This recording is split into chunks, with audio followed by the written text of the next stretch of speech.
Bonjour à tous et bienvenue dans ce nouveau numéro du Journal des Sciences pour un tour d'horizon de l'actualité scientifique. Au sommaire de ce numéro, une nouvelle cible pour New Horizons. Un scorpion géant dans les mers, un talon de lance disparaît et du verre avec une imprimante 3D.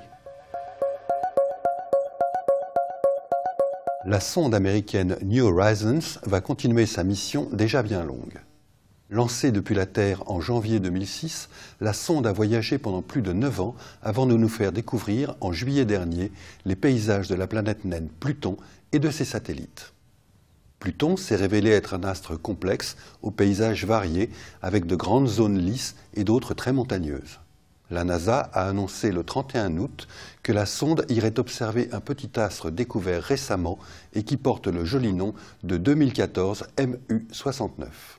La sonde, qui se déplace à près de 14 km par seconde, devrait parvenir à son objectif le 1er janvier 2019.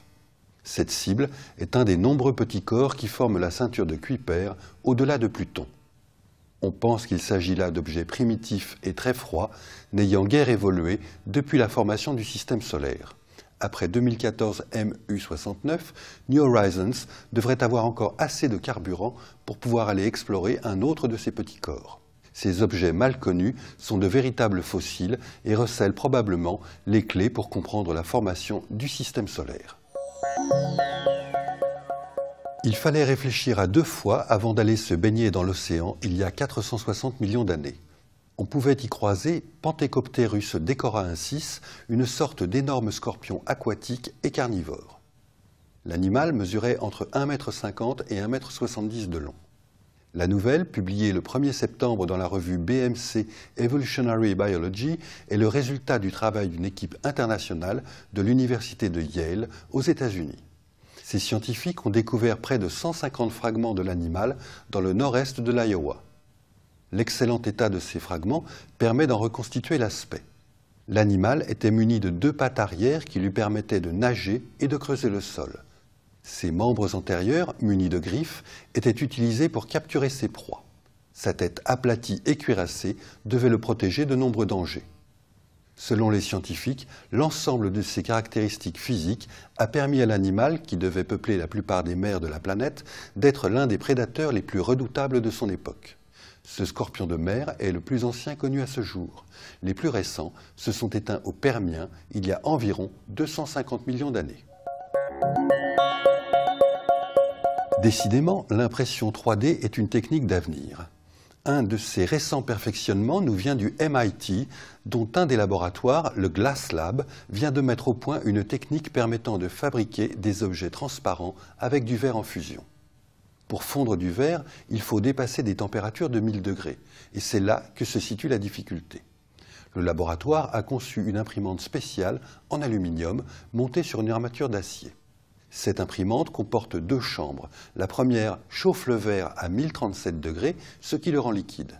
La partie inférieure de l'imprimante comporte une buse en céramique qui canalise le verre fondu et le dépose en couches successives selon des formes définies par la programmation de la machine. La matière est déposée sur un plateau où elle durcit en se refroidissant. Ce procédé permet de réaliser différentes couches de verre avec une grande aisance et sans le fragiliser. Alliant à la fois technologie moderne et connaissance millénaire du verre, cette nouvelle technique devrait avoir prochainement de nombreuses applications. L'expérimentation archéologique est une pratique qui donne parfois des résultats surprenants. L'étude d'un talon de lance de l'âge du bronze en fait foi. On pensait que cet objet servait à équilibrer l'arme et à la planter dans le sol sans l'abîmer. Ce talon de lance, découvert en Irlande au début du XXe siècle, date environ du début de notre ère. Mais en fait, ce petit objet n'est probablement pas ce qu'on en disait.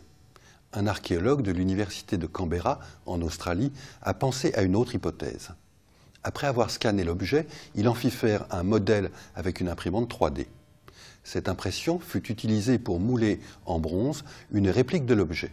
Le chercheur a adapté la réplique à un corps fait d'une corne et a découvert avec surprise que non seulement l'objet s'adaptait parfaitement, mais qu'il permettait de jouer plus facilement de l'instrument et d'obtenir un son beaucoup plus harmonieux. Et voilà comment un objet mal connu trouve son utilité.